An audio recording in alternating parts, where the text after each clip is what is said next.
Hello guys, and welcome to another book talk video.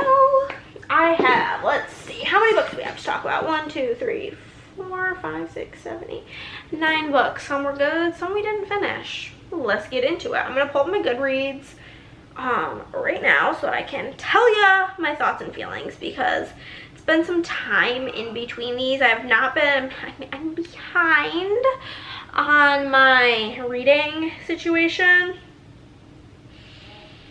for the year because I've just been really busy with work. But I'm gonna go through really quick and just give you like my star ratings as I usually do. If you aren't familiar with the format, I'll have everything timestamped below. This beginning part, I'm just gonna give you a quick synopsis and tell you what I rated it. Or I'm just gonna tell you what I rated it, and then we will go in book by book with spoilers about how I like really felt about them. So in order of what I read. First, I read Dorothy Must Die by Danielle, Paige. This I gave a 3 out of 5. So if you want more info on that, we'll get into it later. Then next, I read Graceling, the graphic novel by Kristin, Cashore, and adapted and illustrated by Gareth Hines. This one I gave a 4 out of 5. Then I read Shipped by Angie, Hockman. This one I gave a 2 out of 5. The next I read I Hate Fairyland, book 1 by Skottie Young. This one I gave a 3. Then I read Lockdown on London Lane, which I gave a 4. Thank You Next by Andie Christopher, I gave a 2. Maame by Jessica George, I gave this book a 4. The Rewind by Allison, Winn, Scotch, I DNF'd this book. And then finally, Words on Bathroom Walls by Julia Walton, I gave this book a 4. So let's get into them in that order. So if you don't want to be spoiled and skip around the video, it'll be time stamped and I'll have like the little segments so you can scroll through. First book was Dorothy Must Die, and this is like a twisted version of The Wizard of Oz. Our main character's name is Amy, and she lives, and she's like a low-income family, and she goes like in high school, is kind of bullied by everybody because she lives in a trailer park, and like the popular girl in school is like this pregnant girl, and like she stages it to look like that they got into like this fight. And she gets suspended and goes home, and there's like about to be a tornado, and her mom is like kind of like dealing with substance abuse and just leaves to go to her friend's house. And Amy's like, you realize like there's this, she's like, yeah, well, we're not safe here, so I'm leaving. And she just like leaves Amy there by herself. A tornado comes, takes her to Oz, and everybody in Oz is like Oz is not sunshine and rainbows like it was in the book or in the original movie. It's like gone to shit. Munchkins aren't talking to anybody, and Dorothy returned back to Oz and is like the evil queen at this point and is basically destroying Oz, taking all the magic for herself. And everybody in Oz is like, you're from the same place as Dorothy, so you can stop her. This is like, there's other books. I think there's Order of the Wicked, Dark Side of the Rainbow, and The Queen of Oz. And those are like the prequel novellas. Oh, here they are. There's lots of them. There's No Place Like Oz, The Witch Must Burn, The Wizard Returns, The Heart of Tin, The Straw King, and The Ruler of Beasts. And honestly, this book was 450 pages. So this was a long book, and it just wasn't that interesting. It was a 3. I did enjoy it while I was reading it, but like it ends on a cliffhanger of like Amy facing off Dorothy, and like I don't care enough to read the second one. If this was like a 250 pager all day, I would get the whole series, read it, and enjoy it.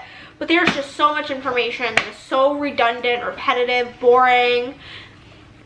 In part of it, Dorothy kind of goes undercover as one of like or Amy goes undercover as one of Dorothy's like housemaids. They like use some sort of spell to make her look like this other girl, Astrid, that they kidnapped, and it was like 6 chapters of her just like pretending to be Astrid. And so that was just like really boring. It was like a 3. I don't really think I would recommend it, but like I'm not pissed that I read it. After that one, I needed something quick. So I read Graceling, which is a graphic novel version of like a fantasy story. And I think I've learned that like this is how I can enjoy fantasy. I can't enjoy fantasy reading books that are this big. That's not my journey because it's just so much repetitive world building, which I understand why it has to be, but I don't enjoy that.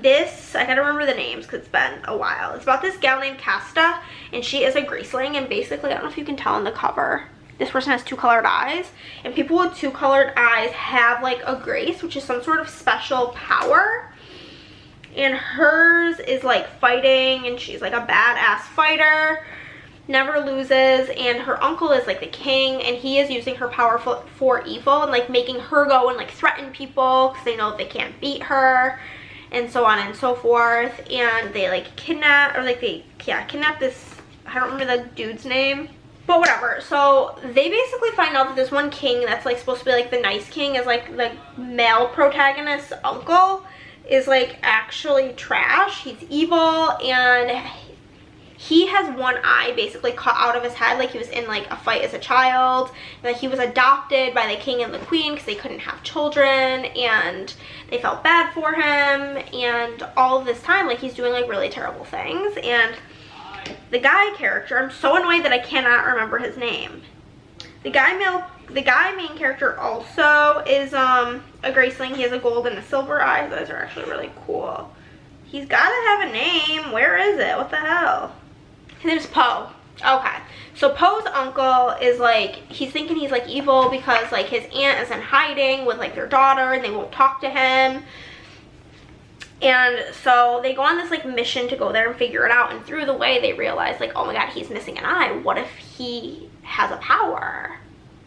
And Poe kind of lies to her about his graces. He tells her that his grace is that it's like archery and some sort of fighting as well, but really his grace is that he can like sense people's like feelings and actions, so he can just tell what somebody's going to do so he can evade them. And so they are going to go find the uncle, and they basically realize that he has a grace and he's been brainwashing people into thinking he's good even though he's evil. And they basically like save the day and fall in love. And it was actually a really cute story. Would definitely recommend. I'm not going to put this on my shelf because I'm bringing it to Andrea for her to read. Next was Shipped. This is a 2. This book, like, this part of it, really good. The whole beginning, so boring. So this is about a girl named Henley and this guy named Graham. And first off, what is it with romance books giving people these names? Not even that his name is Graham, but it's spelled G-R-A-E-M-E. I would think that it's Graham until she called him Graham Cracker Collins. That's the only way I knew it was Graham. And they are both working for this company, and it is like a marketing company for a cruise line, and they're both in line for the same promotion. So they have to come up with like the best like marketing campaign for the cruise line. And so the owner sends both of them on the cruise together, on a cruise, and it's like, okay, figure it out. Whoever has the best idea like wins. And through it, Henley hates Graham from the start because she feels as though like he stole one of her ideas, and he's like, I didn't do that, like I don't know why you hate me, like I literally did not do that. And so it's kind of like this back and forth of them fighting, and then her realizing that he's like actually not a bad guy, but she keeps blaming him for all like everything bad, and he just kind of gets annoyed with it and stops talking to her. They get back, she proposes her idea because when she was there they did like this thing to get the guests on the cruise to donate to the Galapagos Islands to help the sea turtles, and she proposed like making their cruises like more about helping the countries that they go to, this, that, and the other thing, and her boss is like, that's a stupid idea. And then she later finds out that he's stealing her idea because it was a really good idea and is marketing it as his own idea. And then everybody at the office basically is on her side undercovers that for like his 20 years working there, he's just been stealing other people's ideas. And she eventually realizes that's pretty much what happened with Graham and that he's not a bad guy. They reconcile, and she goes above her manager and schedules a last-minute meeting with the owner of the company to pitch her idea before the other guy has a chance. And everybody comes in, explains the whole situation with the receipts. This part was so good. They're like, here are the emails, here's the like everything, here's her presentation that he copied with like put his name on it, like stole it right from her computer, here's all the info. And then he gets fired and she gets his position. And we love girl power. But the book overall, it was just like not enough good part for how much boring there was. After that, I read I Hate Fairyland by Skottie Young. I forget the main character's name. Gertrude or something. Yeah. It's about this girl, Gertrude. It's like a graphic novel. And it's like the first however many of them in one, but she ends up in this place called Fairyland, and they tell her you have to get the key and then you can leave and go back home. And it's been like 30-40 years and she's stuck in Fairyland, and she's just like basically like a demon little brat. She's like killing all the creatures, being a nutcase at all times, causing so much havoc, and everybody there wants like to kill her. But the thing is that you can't like cause harm to any visitor of Fairyland, and since she's not a part of Fairyland, she's just a visitor, harm cannot come to her. And then they basically trick her. They get like a new kid there, and then that new kid finds the key and leaves. Therefore, Gertrude is no longer a guest. She is just a part of Fairyland. So then she kills the queen, and she becomes the queen and starts ruining Fairyland.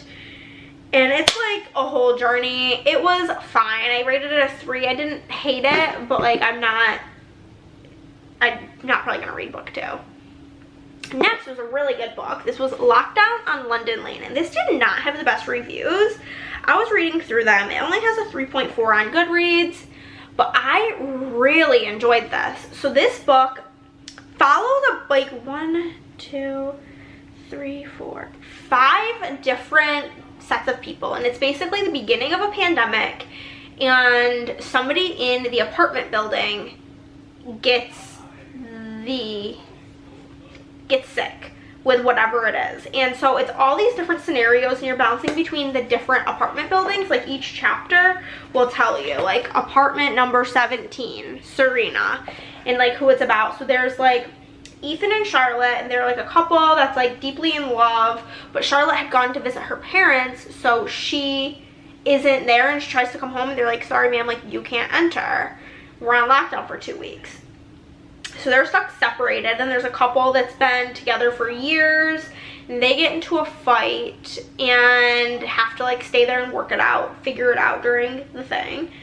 Then there is Liv, who was hosting a bridesmaid bridal weekend at her apartment with like her best friend who's getting married and like her other bridesmaids, and they're all stuck in her 1-bedroom apartment for 2 weeks.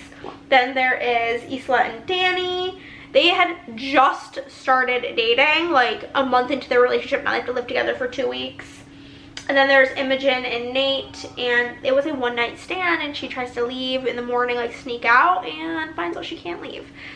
So I did have favorites of the different storylines. Like, I'm just gonna go in the order of them. There was Ethan and Charlotte. I did not love their storyline. I found it kind of boring. Basically, like, he's just pining at like, oh, I miss her so much, Dad, and I'm gonna die without her.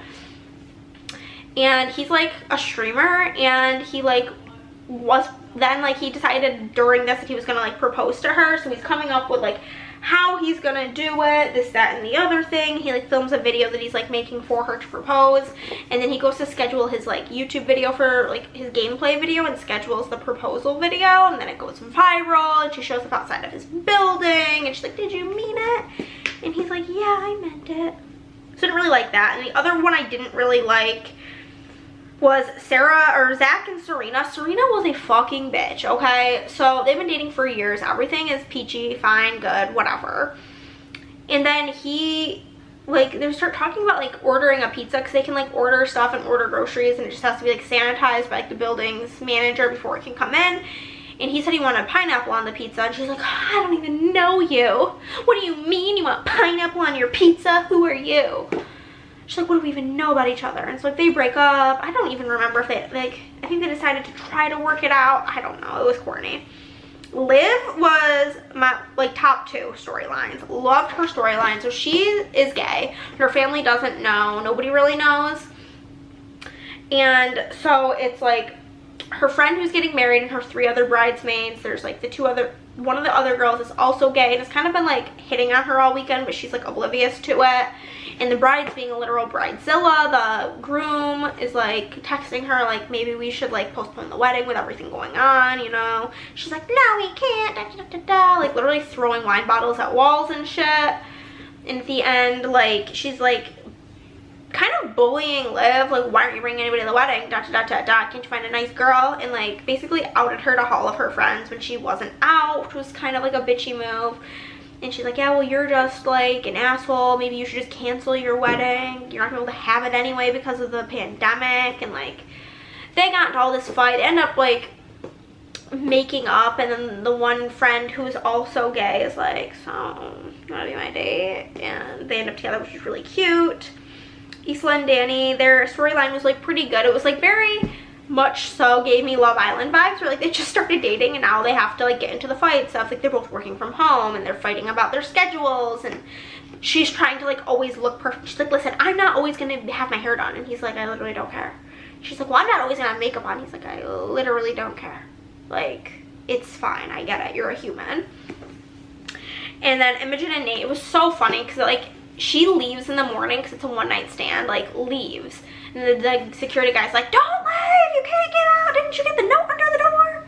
And she's like, I don't live here. And he's like, well, you do for the next 2 weeks. Go back. So she had to go knock on his door. And it's like, yeah, I can't leave. And he's like, okay. So they end up actually in a relationship at the end. And it was just overall a pretty cute one. After that, I read this book, Thank You Next, by Andie Christopher, which I also gave it to. It was about this girl, Alex. And she sees one of her exes and his like new fiance on Say Yes to the Dress, and she's like, are you kidding me? Because all of her exes end up in like their final serious committed relationship after her. She is like a divorce lawyer and is kind of against marriage, so everybody in her life's like, why do you care? You don't want to get married. Like, you tell these guys you don't want that. She's like, yeah. And they're all like okay with it, and they're like, yeah, because it means they don't have to commit to you. That's why they're okay with it. And so she's like going with this guy Will, who's like a divorced childhood family friend. Like his dad was married to her grandma, who's like a B-grade celebrity and like is a cougar. She was married to his dad for a while. They're now divorced, but like Will is like still like a family friend. And he's like, well, I'm coming with you if you're confronting all of these guys. And basically Will's been in love with her this whole time. It was like fine, very 2 energy. My book of the month book, and I only started reading it because like I was picking my sister up from the airport and I was gonna bring my book club book for the month, but it was raining and I didn't want to get it wet. And then I stopped at my mailbox and this was there, and I believe I'm pronouncing it properly. It says it in here, Maame. Has many meanings, but in Twi, but in my case it means woman. So this is my book of the month, and so I just read it, and I do have my book of the month link down below. If you want to use it, I'll get a credit. You know, thanks girl or guy. But this book is about our main character, Maddie, and her family is from Ghana, but they're living in London. Her dad has late stage Parkinson's, or advanced stage Parkinson's, and it's her mom, her, and her brother, and him. Her mom spends like 1-2 years at a time in Ghana, then comes home for a month and goes back to Ghana because she's running some sort of like business there with like her family. And the brother James is kind of off doing his own thing, and then Maddie is just kind of stuck taking care of her dad, and she's very Hufflepuff energy, people pleaser, doesn't want to upset anybody, and somebody has to take care of him, so she just does it. And then she's working like a shitty job where nobody appreciates her. Her mom's like, you should be grateful for what you have because I didn't have that. And then her mom comes back from Ghana and Maddie's like, I'm moving out, I'm getting a new job, I'm doing all of these things for me. And she does. She moves out, gets some roommates, starts dating, loses her virginity. And then eventually, like, her dad does pass away and things come to light, and she gets in some fights with her roommates during that time. And as somebody who's lost a parent, like, I was could feel the emotions she was feeling. And it's just, like, about her just, like, figuring out where she belongs. Like, in here it says, smart, funny, and deeply affecting. Maame deals with the themes of our time with humor and, I don't know this word, so I'm skipping over it. From familial duty to racism and feminine pleasure, the complexity of love and the life-saving power of friendship. Most importantly, it explores what it feels like to be torn between two homes and cultures, and it celebrates finally being able to find where you belong. It was so good. 4 out of 5, really, probably more like a 4.5. It was so good. Highly, highly recommend this book. Next is my DNF, which is my book club book. I'm sorry, Madison. My friend Madison picked this one. It is a romance, and it's like a 300-page romance, so it's kind of like a 350-page romance. It's like a thickums for a romance, and I just could not get into it. It's written in third person, but it's also then, like, separated by character, which is a multi-point of view, but it's third person, which is very confusing, very annoying, because it was very repetitive. Let me see, there was this one review of it that had this one line that was just so good. I gotta pause my camera because it's gonna stop and I'm gonna find this review. Okay, so this review, what she said is, like, literally explains it the best. It says, the characters were bland and the flow of the book gave me whiplash. When in the middle of a conversation or internal monologue, the time would change to the past, and you'd have multiple paragraphs of a scene that had nothing to do with what was happening. It was confusing, and it was like a memory because it just switched back immediately. It literally felt like a glitch in the book. This is only a 400-page book, but it felt like a 900-page book.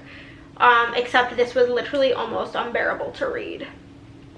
It's a 45 chapter, 400-page book, and it spans over one day. So it's basically like they wake up, it's like exes wake up and they have no idea how they ended up in bed together, and they're trying to repiece what happened. But, like, I got, like, halfway through, and my sister was, like, a little bit further. My sister was probably, like, here, and I was, like, here. And I was like, okay, this is what's happening. And she's like, yep, they still haven't figured it out. And I'm just like, what do you mean? She's like, yep, they still didn't figure it out yet. And, like, every 5 seconds, it talks about Frankie and her fucking Doc Martens. Like, I do not care. It was just the most boring, unenjoyable book I've ever read, and I hated it. And I'm probably gonna go drop this in the, we have, like, a little public, like a little library, little public library, is that what they're called, like, by our community center. So I'm literally gonna go put that there. I just put Ugly Love in there as well because that book was so bad. And then finally we've got a 4 out of 5 with Words on Bathroom Walls by Julia Walton. The movie, however, horrible. But this is about our main character, and his name is Alex. This book is about Alex. He has schizophrenia, and he is on this experimental drug because it's been non-responsive to every other, like, medication they've put him on. His family started out thinking that he had, like, a vision problem because he was always squinting, and they got his eyes checked, he got glasses. He was in school, and all of a sudden he basically had, like, a breakdown, and his mom was like, what did you see? And he just, like, couldn't hold it in. He's like, bats. She brings him to the doctor. He gets diagnosed. Apparently he has an uncle with schizophrenia as well. And so he's on this experimental medicine. So each chapter tells you, like, 3.5 milligrams, same dose, but he's refusing to speak with the counselor. He just sits there, the counselor asks him questions, and then he has a diary, and they're like, okay, well, you need to, like, write in this, like, blah, blah, blah. So he answers everything the therapist talks about in there, and he's like, I'm doing it this way so that I can think about what I want to say. I'm not talking to you. It's nice of you to keep trying, but I'm just not doing it. So he has to switch schools because he's being bullied so bad in his other school. All of his friends dropped him.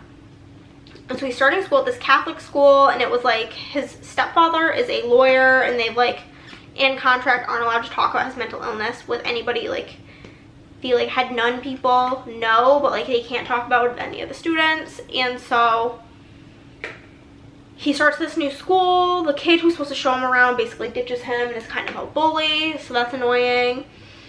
And he makes friends with this, like, annoying chatterbox kid in school. I forget his name. It's like something funny, because he's like, yeah, that would be his name.